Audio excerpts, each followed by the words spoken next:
ଗୁରୁ ଦିବସ 10 ଧାଡ଼ି ଓଡ଼ିଆ ଭାଷଣ।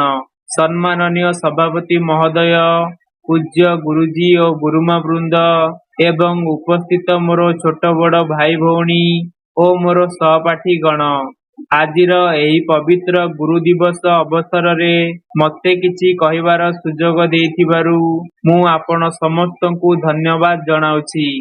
ମନୁଷ୍ୟ ଜୀବନରେ ମାତା ପିତାଙ୍କ ପରେ ଶିକ୍ଷକଙ୍କ ଭୂମିକା ସବୁଠାରୁ ଗୁରୁତ୍ୱପୂର୍ଣ୍ଣ ଅଟେ।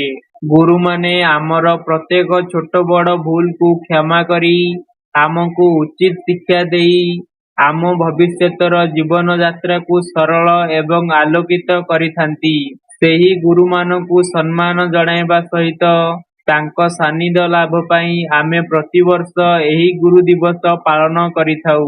ଭାରତର ପୂର୍ବତନ ରାଷ୍ଟ୍ରପତି ଡକ୍ଟର ସର୍ବପଲ୍ଲୀ ରାଧାକ୍ରିଷ୍ଣନଙ୍କ ପରାମର୍ଶ ଅନୁସାରେ ଏହି ଦିବସକୁ ଗୁରୁ ଦିବସ ଭାବରେ ପାଳନ କରାଯାଏ।